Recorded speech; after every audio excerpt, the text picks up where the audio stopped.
Fusion, the international science radio show.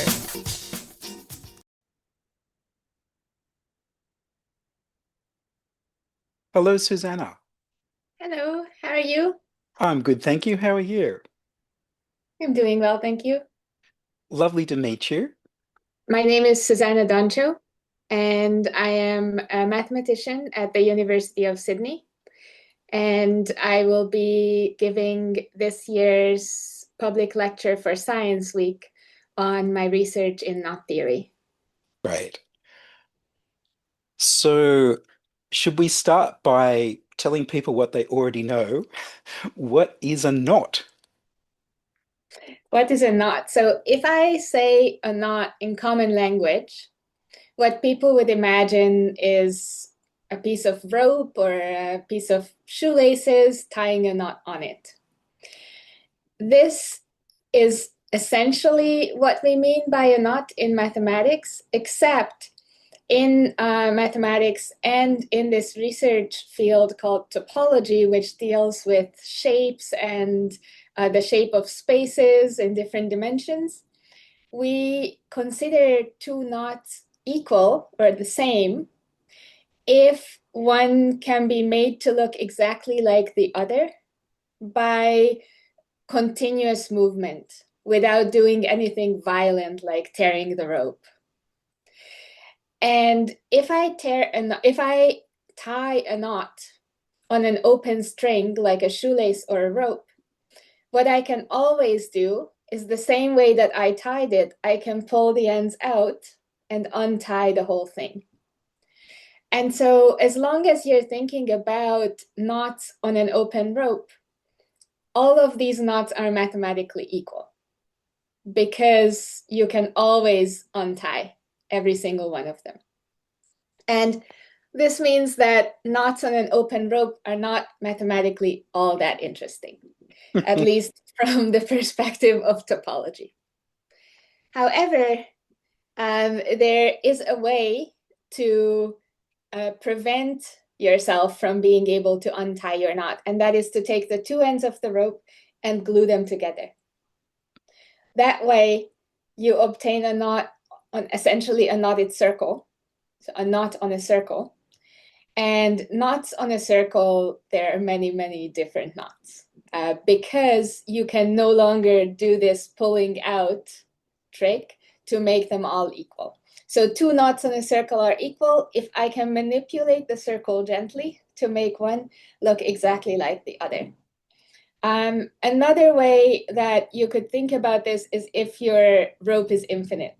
So if there's a knot in the middle of the rope and then the ends just go off to infinity, then again, same thing, you can't always untie it. So mathematical knots, in mathematics, we say that knots are embeddings of circles or infinite lines in three-dimensional space. And these embeddings can be tangled up, that's the knot. And two such things are equal if one can be gently manipulated to look like the other. This gentle manipulation in mathematics, we call it isotopy. And it's very important, isn't it? If you can get one mathematical system to look like another mathematical system, it has all sorts of uses and implications. Absolutely. So this idea of what is considered the same, this is repeated all over mathematics. In algebra, it's called an isomorphism when two structures are the same. In topology, it's called an isotopy, or in some contexts, it's called a homeomorphism when we are dealing with shapes. But if you think about it, even our most basic concepts of mathematics are based on this idea, just numbers. We learn numbers when we are 4 years old. But that's a huge abstraction because the number 3, it means 3 apples. It also means 3 bananas. It also means 3 Lego pieces. And so when we are 3 or 4 years old, we learn this concept of 3, which is really equating, making equivalent very different concepts like 3 bananas or 3 Lego pieces. And that's actually an abstraction that took humanity thousands of years because in ancient times, people thought about mathematics in terms of geometry and in terms of counting, so objects and lengths, not numbers. It's only a modern concept, or at least rooted in the late Middle Ages or Renaissance, that we consider numbers the fundamental concept of mathematics. So it's already there. And then if you go higher up in modern mathematics, all over the place, what does it mean to be the same?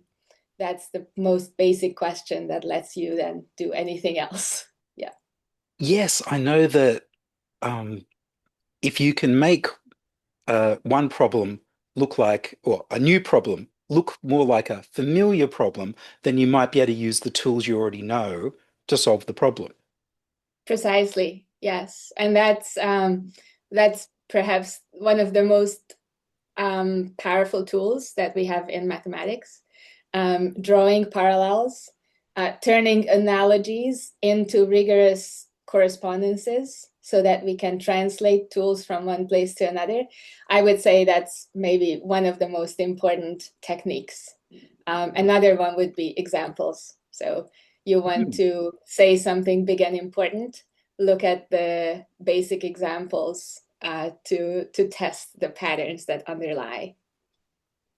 Yeah. So the examples don't just how was it explained? So the examples can both explore your understanding of it or make a bit more concrete your understanding and communicate it, but it also lets you test your understanding.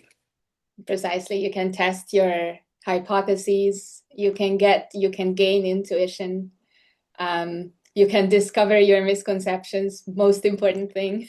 Yes. And so how long have we been studying knots in mathematics? A very long time.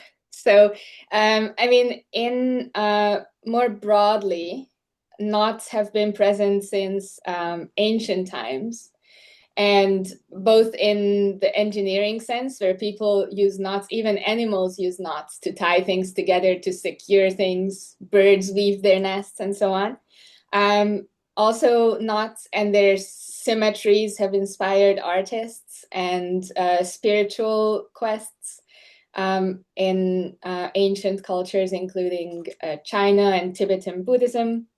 But the first concerted effort to study knots in the mathematical sense, in the sense in which I mean it when I say a knot, that originates in the late 1800s. So Lord Kelvin came up with a theory of atoms.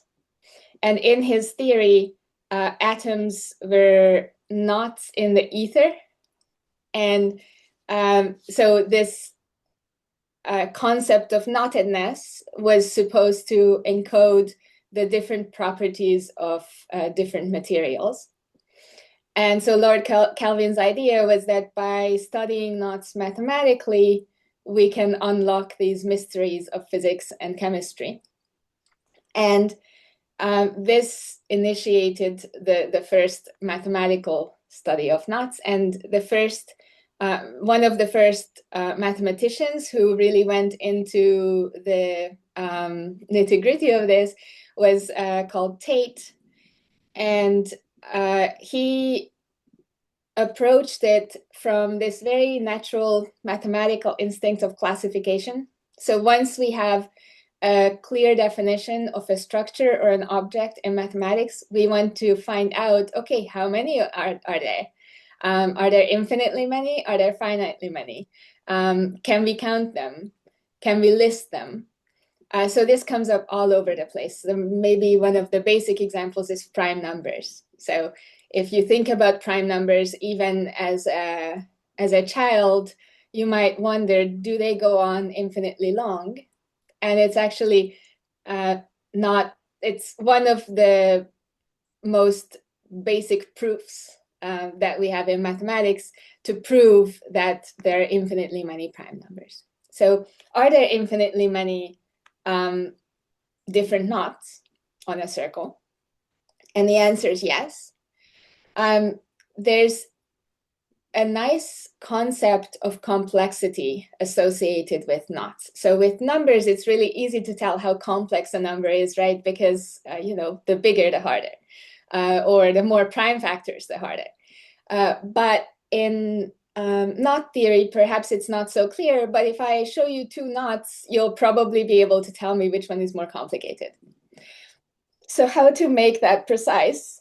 If you tie your knot onto a circle rope, or tie your knot onto a rope and then glue the two ends together so you have a knot on a circle, throw it on the floor, the rope is going to cross over and under itself.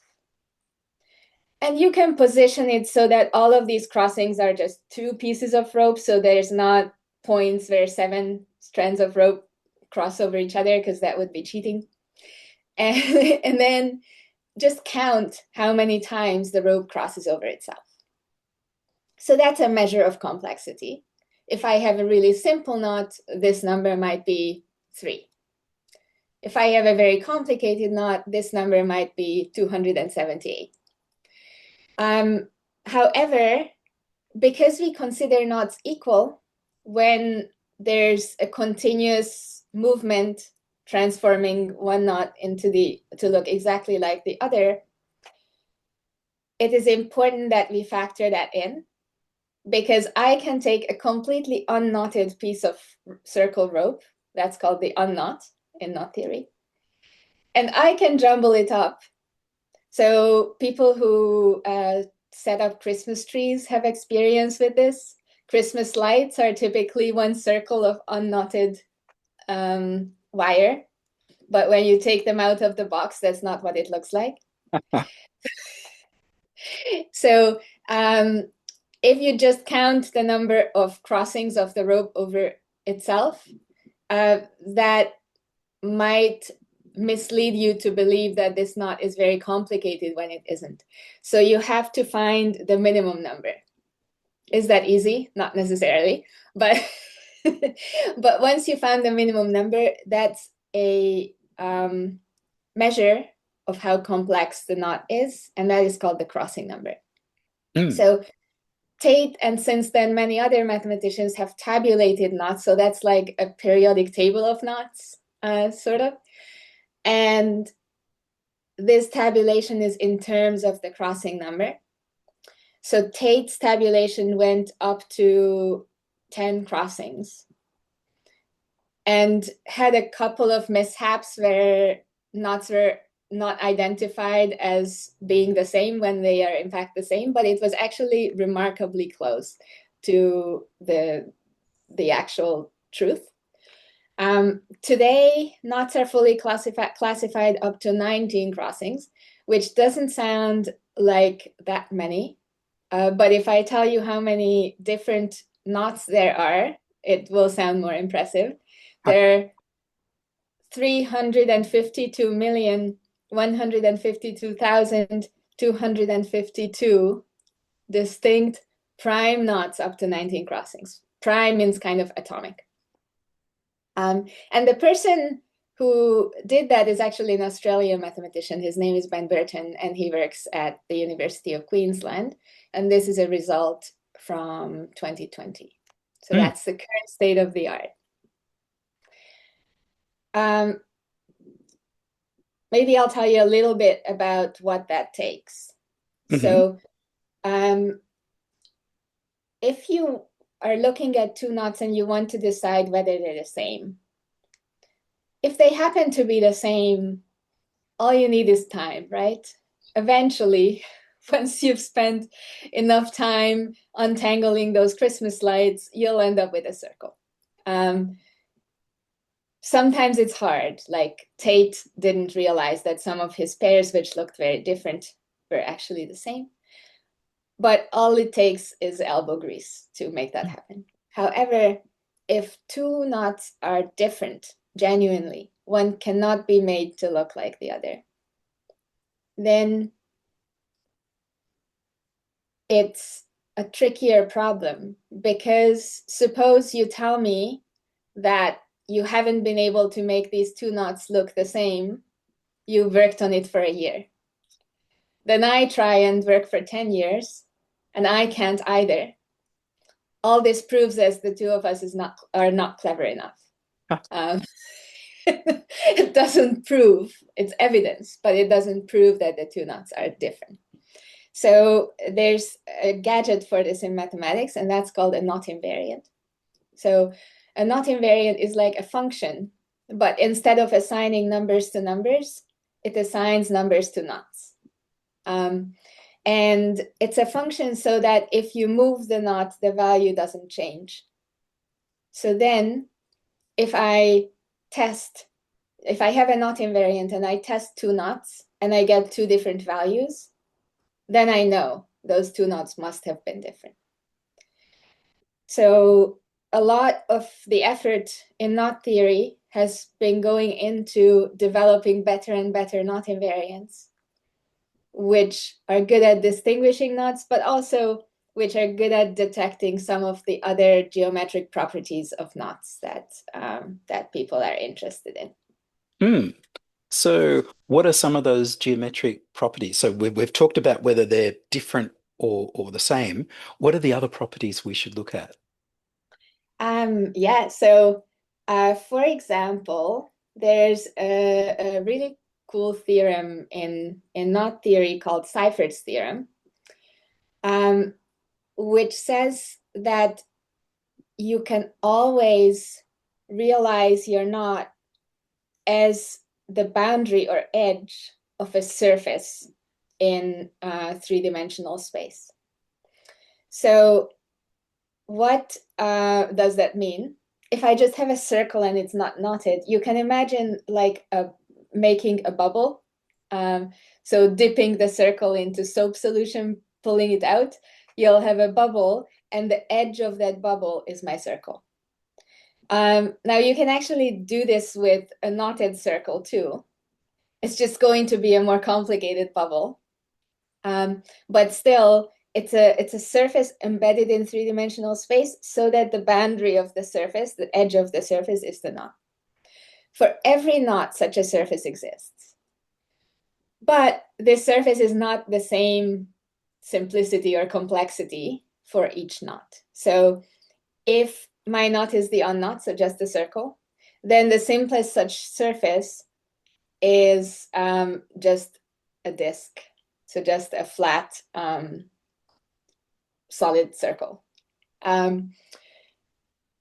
But if my knot is more complicated, I get more complicated surfaces, and surfaces are actually completely classified and very simple. So in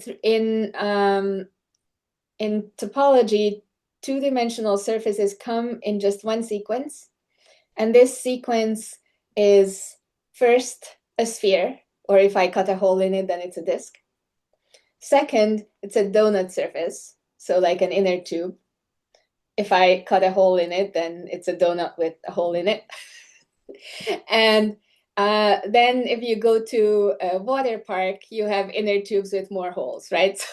So you have two-person slidey things, and three-person and four-person, and mathematically we can generalize, and we can imagine that we have 817 people inner tubes as well. And so that number, the number of donut holes, that's called the genus in mathematics. So take a knot, do this bubble surface on it so that the knot is the edge of the bubble surface, and then count the number of donut holes in the bubble surface. And the minimum number of such donut holes across all the surfaces that are possible for that particular knot. This is a knot invariant. This is called the knot genus. So this detects a geometric property of what kind of surface can this knot bound? What kind of surface can this knot be the edge of? And this is a very powerful invariant. It's an alternative notion of complexity of the knot. And it's actually much easier to study than the crossing number. It's much more manageable. We can figure it out better. If you give me a super complicated knot, I will not necessarily be able to figure out what the crossing number is, but I might be able to figure out what the knot genus is, so the number of donut holes necessary for a surface to have that knot as its edge. So that's one example. Mm, There are many. yeah. And so you've got turning the knots into other ways of looking at it than geometrical. So you've got graphs and things like that. And does that let you tie into other sort of things? Yes. So the topic that I will be talking about during Science Week is another type of knot invariant. So again, associating to a knot something simpler than a knot, so that I can study the knot without having to completely understand it, because knots get quite complex. And that works via this correspondence between knots and graphs. Graphs are essentially networks.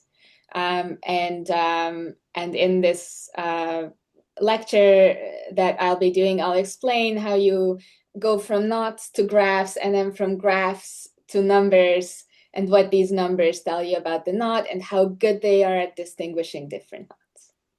So you're saying a graph is a type of network? Yes. So it's essentially synonyms, graphs and networks. Networks maybe are a bit more illustrative in terms of how we speak about these things in common language.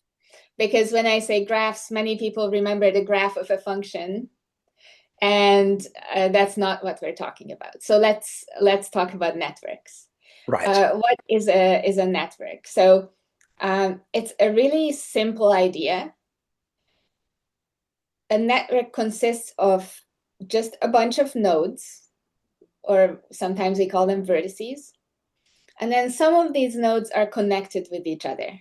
And those connections we call edges sometimes, or you can just call them connections.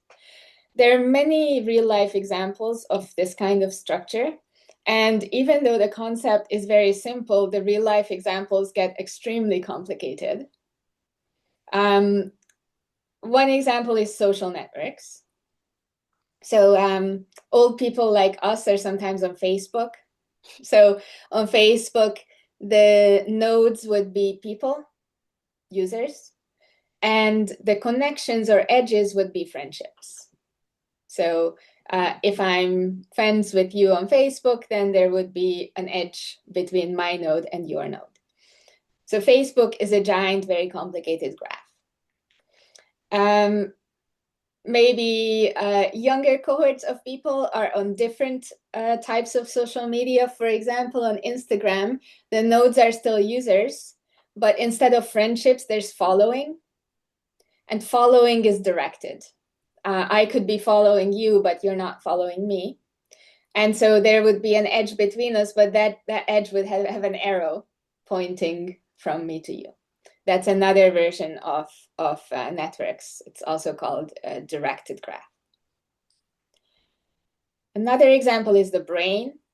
In the brain, there are many, many nodes. Those are the neurons. And there are many, many connections called synapses. And the connectivity, or how these neurons are connected with each other, how the nodes are connected via these edges, says something about how the brain functions. So these are all relationships between the nodes and each other. That's exactly right. So the edges or the connections, they are relationships between the nodes. And they can... Public transport is another example. Wow. Stations, and then between them you have buses, trains, ferries. Those are the connections. And there can be knots in those networks. There can be knots in the network. So this is the connection between knots and networks goes back to Tate, who was one of the earliest mathematicians exploring knot theory. And it takes a minute to explain. take a knot, so it's on a rope, and as we said before, throw it on the floor. And as we said before, manipulate it a bit so that every time that it crosses over itself, it's just 2 pieces of the rope crossing over, not like 7 on top of each other. So once you have that, you're going to grab a piece of sidewalk chalk and you'll look at the rope on the floor, look at it from above. You'll see some regions, right? Sometimes a region would be bordered by 3 pieces of rope or even just 2 or many, but still it's some regions. And every time that regions meet, they meet in at a crossing of 2 pieces of rope. So around the crossing, there's always 4 regions meeting. So we're going to take the sidewalk chalk and we're going to color it in a checkerboard pattern. What does that mean? So on a checkerboard, 2 adjacent fields are always one black, one white, and 2 diagonally touching regions are always the same color. So we're going to do the exact same thing. I'll start somewhere, start coloring, and once I've colored a region, the ones which are adjacent to it via a piece of rope will be uncolored, and the ones that are diagonally adjacent via a crossing will be same colored. So I'll color the whole thing, and I'll end up with a not checkerboard picture. And then we grab a bunch of pins and place a pin in every colored region of this checkerboard. These are the nodes of the graph. So or network corresponding to this knot. So now I only have to tell you what are the edges or connections. And that's very simple. At every crossing of the rope, there's going to be 2 colored regions meeting. Because at every crossing, there are a total of 4 regions if you go around the crossing. And 2 of those are colored and 2 of them are uncolored because of the checkerboard pattern.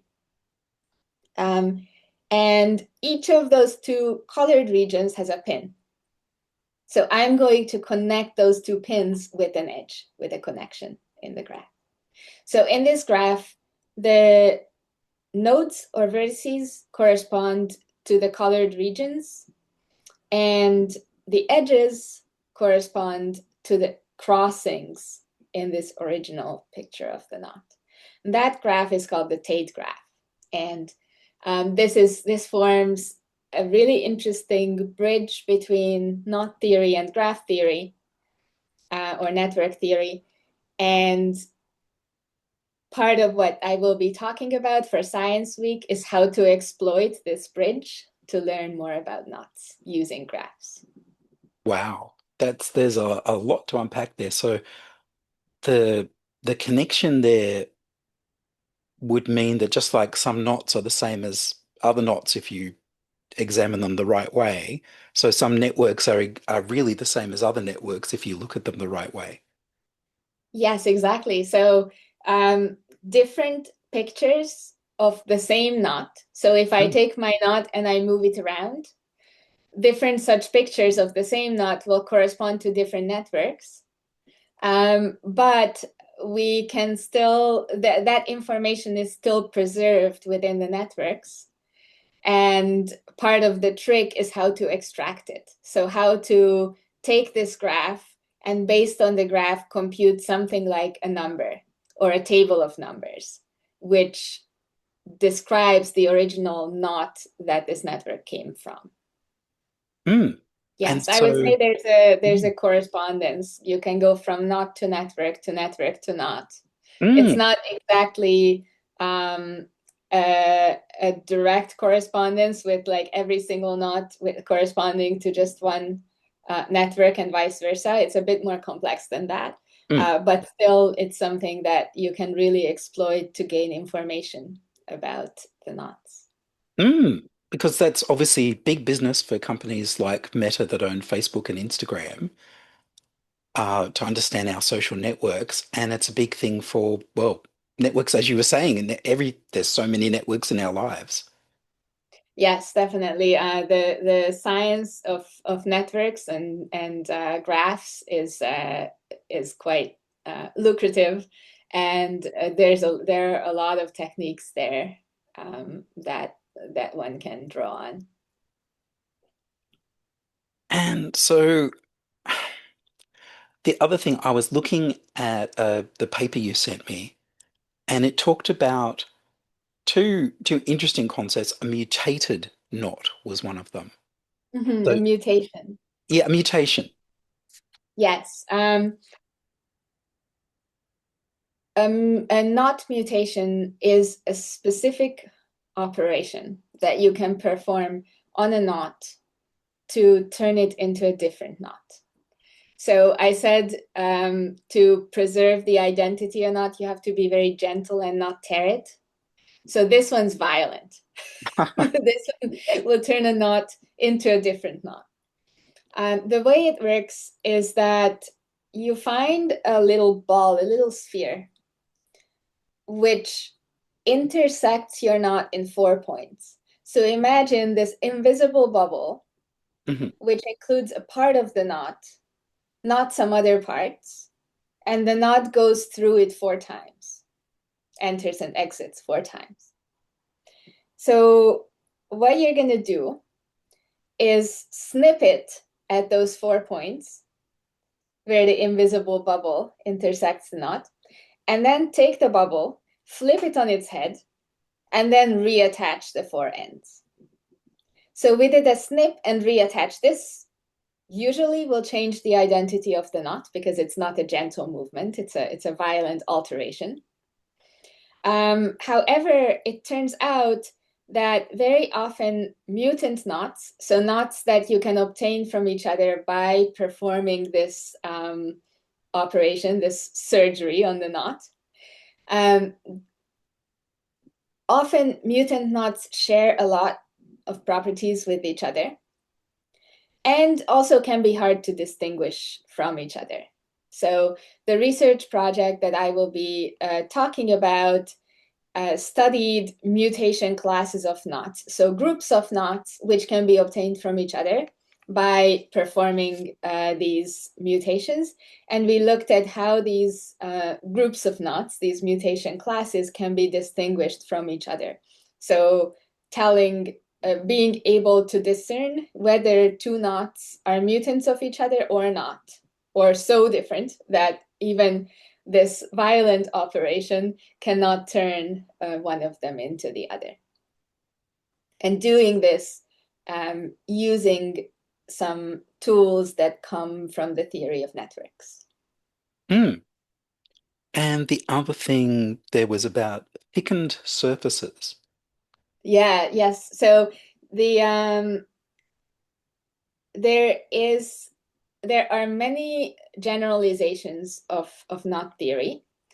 So knots are just the simplest examples of this kind of object that comes up in geometry and topology. So when you study space. So what is a thickened surface? We all live in a thickened surface because we live on Earth. Earth is a sphere, right? But we are not just dots on the surface of the Earth. We really live in kind of the atmosphere, right? We walk, we climb, we jump, we fly airplanes. So we go above and below each other. And so our world is 3-dimensional, and really it plays out in this atmosphere of Earth. So I would call that a thickened sphere because it's the surface of a sphere, but it has thickness. And similarly, you can imagine doing this to any other surface. So imagine our planet is a donut. It has a hole in the middle. We could still live in the atmosphere of that donut that is a thickened donut. That's what I call a thickened surface. Now, if I'm studying knots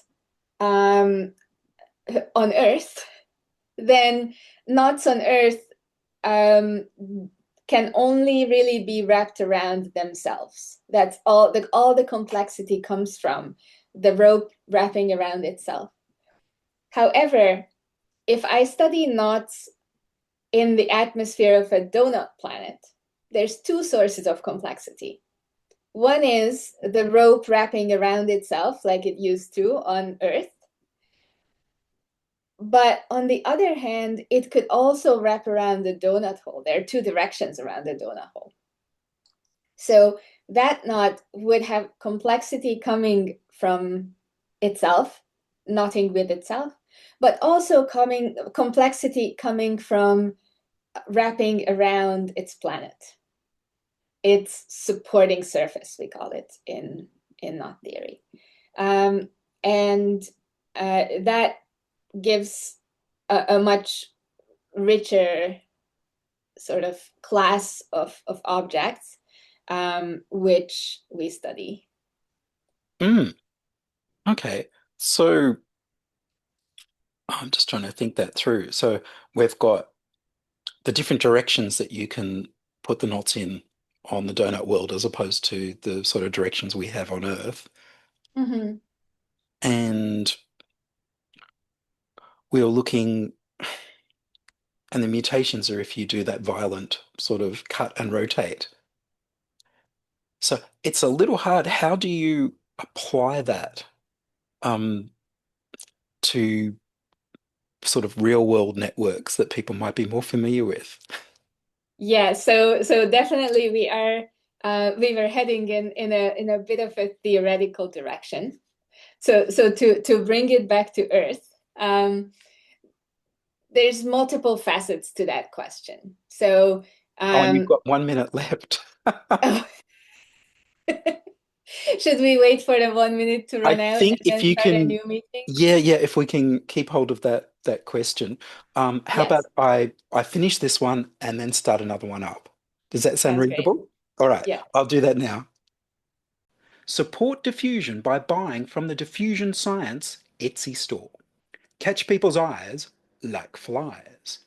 I have Hawaiian shirts, t-shirts, pullovers and mugs with many different Venus flytrap designs based on my photographs. Check out the shirts and other Venus flytrap designs at diffusionscience.etsy.com. I'm Ian Wolfe.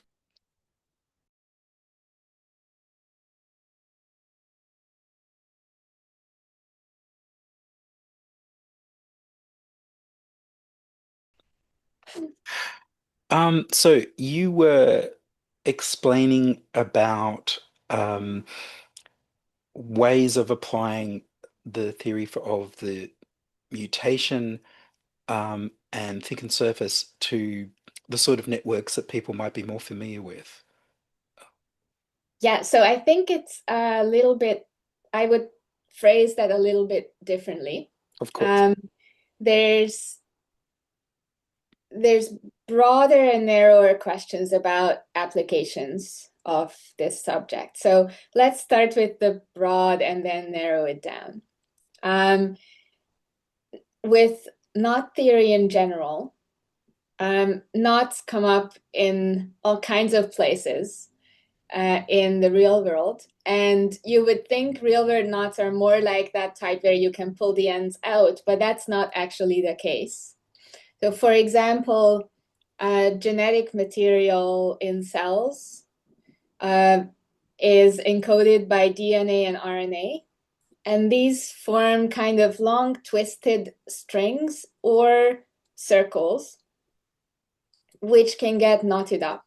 And in particular, they can get knotted up and linked with each other when the cell tries to multiply.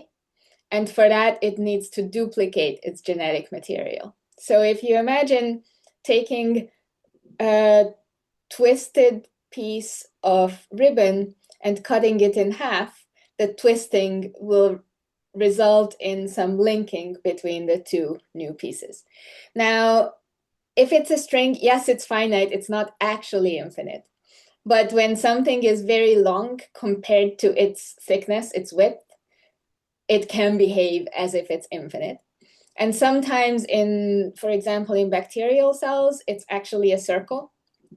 And so when the bacteria tries to multiply, it ends up with multiple linked circles of genetic material. And some antibiotics, for example, work by inhibiting enzymes which do the unknotting for the cell that is required for it to multiply. And there's quite a vibrant area in biology and mathematical biology studying this sort of DNA and RNA knotting and the knots that actually appear in this context, and the effects that it has on the biology of the cell. So that's one. In material science, there are super strong materials which are made by taking long polymer molecules and knotting them in almost, it almost looks like microscopic knitting. Knitting is just an enormous knot, right? It's just a very long piece of string, very intricately knotted. And this can make the materials extremely resilient. More generally, and I would say this is the side that my research connects to more, knots themselves, whether it's just knots in three-dimensional space or knots on surfaces, or other more general versions like virtual knots, higher dimensional knots. There's many different directions. When you look at a class of knots, that itself forms a structure. What do I mean by structure? You can look at a human and study the human, right? That's like studying biology. But then you can look at a group of humans and study how they relate to each other. And that then becomes psychology or sociology or political science or anthropology. So similarly, there's the biology of a knot, but there's also the anthropology of knots, where we study how all the knots relate to each other and which knots can be obtained from which other knots using different operations like mutation, but also others. And when you study these structures, it turns out that the very structures that are formed by knots and their different cousins are related to structures that are applied elsewhere in science. For example, in computer science, you apply structures to design programs or programming languages, these kinds of applications. Or the way that the structures of knots are, this is more internal structure of knots related to the internal structure of graphs. So this is where there are broader, but also more abstract applications of this type of research. I will admit I do the research more for aesthetic reasons than the applications themselves. But I think that has value in and of itself as well. Much of what we know that is today very applied, like for example, the science of prime numbers, that was all discovered because it is a beautiful theory. The way that prime numbers are distributed and that prime numbers behave has been fascinating people for millennia. And with thousands of scientists and mathematicians studied this for no other reason than intellectual curiosity. And then it turns out to be the very foundation for modern cryptography and security. So for example, online security. The reason we can use a credit card to buy something online, that's because we understand prime numbers really well. So Yes. that's more my personal motivation, but not necessarily everybody's personal motivation. Because that's also, there's so many areas of maths and science where that's the case. If I think I'm right, that George Boole, who developed Boolean algebra of zeros and ones, he did it for the beauty of it and his interest, and it was only much later that it became applied to computing. Yes, yes, I agree. There's so many stories like that, and I would say it's it really highlights how you need both. You need people who think about fundamental problems, motivated by intellectual curiosity or the beauty of it, as well as people who look for how to apply both the tools that we already have because of pre-existing intellectual curiosity, and also how to develop them or enhance them when it's needed to apply them to real world problems. And there's, of course, people who combine the two. So I myself am not opposed to doing that.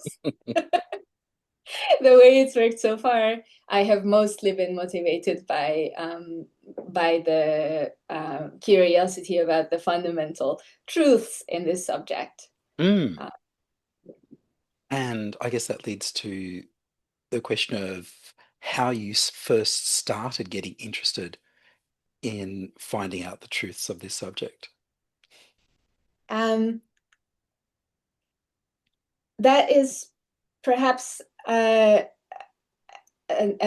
unorthodox story because the way the way that life works, there is a lot of randomness and things that happen to us not because we decided when we were 8 that this is what's going to happen, but because it worked out in a particular way. So when I was doing, I always loved mathematics. That's been true since I was 8 and haven't changed that much. But there are a lot of topics in mathematics, and also a lot of different ways to do mathematics, inside and outside academic work.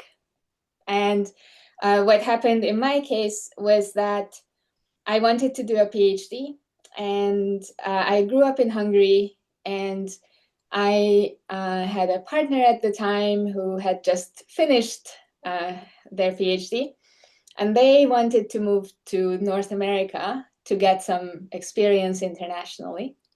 And so they got what's called a postdoctoral position, which is a fixed term position, usually immediately or shortly after following a PhD, and lasts about 2 years, 3 years. And I wanted to move with them.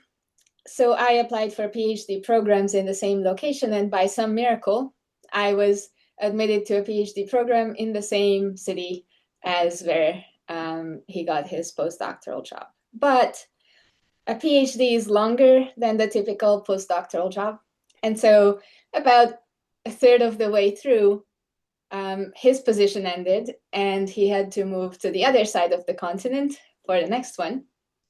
And so I had already started a PhD and decided that I would be studying topology, because I really enjoyed the combination of algebra, sort of science of structures and numbers, combined with the study of shapes that topology involves. And I found that really exciting and beautiful.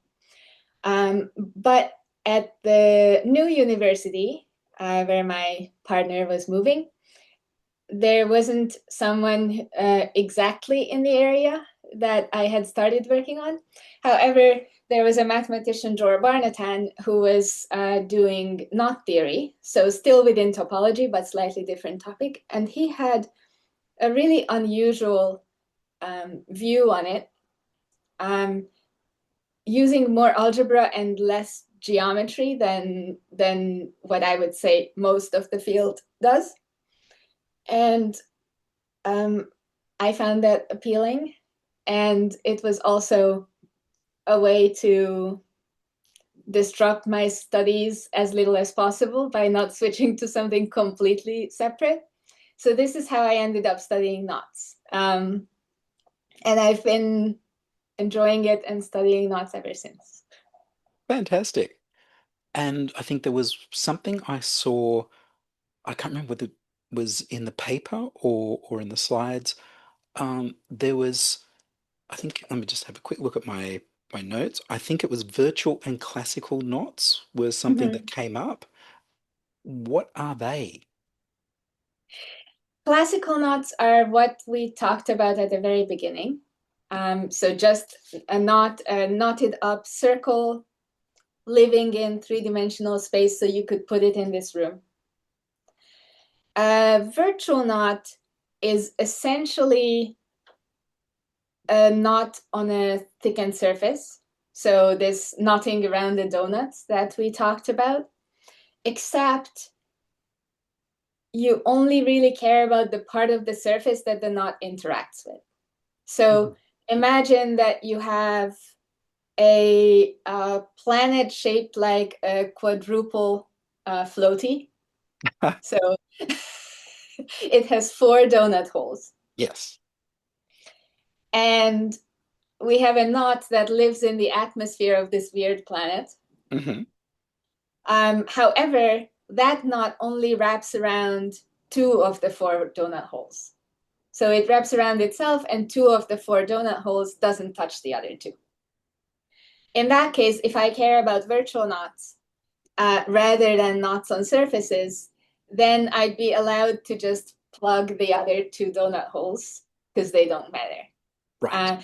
So I'm allowed to change my surface that the knot lives on if the knot doesn't care about those parts of the surface.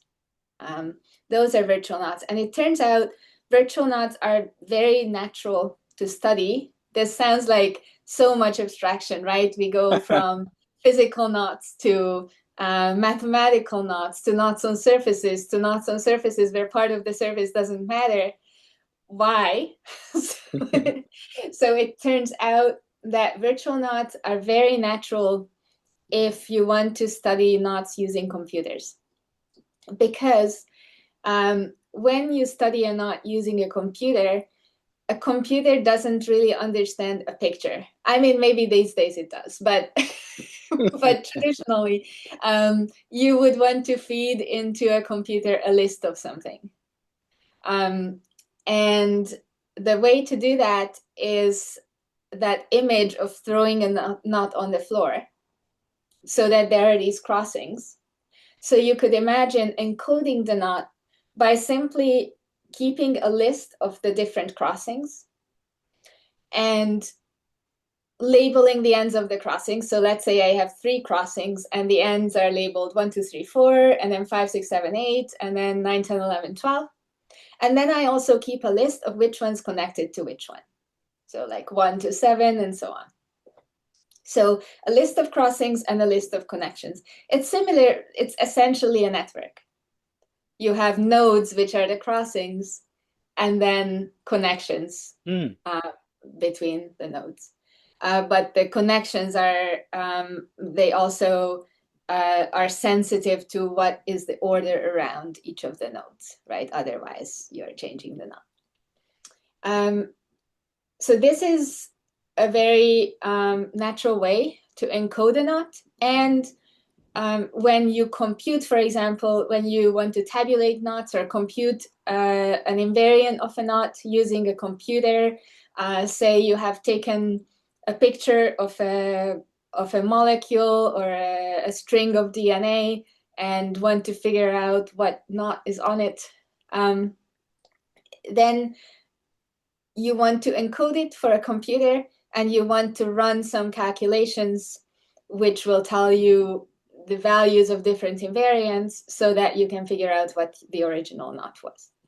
And it turns out if I just come up with such a list, like sort of out of thin air, I write down a list of crossings and I write down a list of connections between the ends of those crossings, a lot of the time that will not actually be a knot. Because if you cannot make these connections in a way that the connecting pieces don't cross each other, you will be creating extra crossings. And that is a no-no. Then the list of crossings was incorrect. So, however, if you allow different surfaces, then any time that I have to cross an already existing connection, I could just do it on the other side of my donut planet. So right. These lists naturally describe virtual knots rather than good old knots. Right. And so that's one of the ways that virtual knots are significant in applications. Which means that how to put it, the virtual donut planets are significant in those applications too. Yes, so the virtual donut planets are the geometry that underlies this combinatorial or computational concept of a virtual knot. Is there anything I haven't asked you about that you'd like to discuss?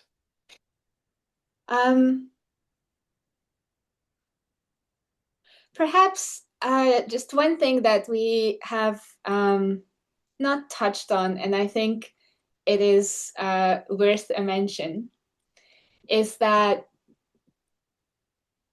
besides science, there's also the arts. And knots have been endlessly inspiring to artists since the beginning of time. And that is because if you look at pictures of knots, for example, if you just put into your favorite search engine knot tabulation, you will get beautiful tables of knots that are very, it's very aesthetically pleasing. Many knots have a lot of symmetry, a lot of intricate structure. And so this is applied in arts. There are artists, there's, for example, one artist, Wendy Chen, who has a background in tech. I think she was employed by Apple, and then transitioned to doing art full time. And all of her art is based on knots. So she does actual rope art, but also pictures, which I think it's important to keep in mind because it's really more connected to mathematics. We think of mathematics as a hard science, and it is. It's very rigorous. And we think of it as it's almost the language of science. All other sciences build on mathematical language and methods and terminology to express concepts in a precise and specific way. But at the same time, mathematicians like myself are motivated so much by the aesthetics of the subject. And there's this cross-contamination. There are many mathematicians who also do art and artists who are inspired by mathematics. So I think that connection is always important to keep in mind. And alongside the science that will, help design antibiotics, it's also something beautiful. That is very important to keep in mind. Well, Zsuzsanna, thank you so much. That was fascinating. Thank you very much. I really enjoyed it. Study science, because you will find in the study of science a richer, more rewarding life.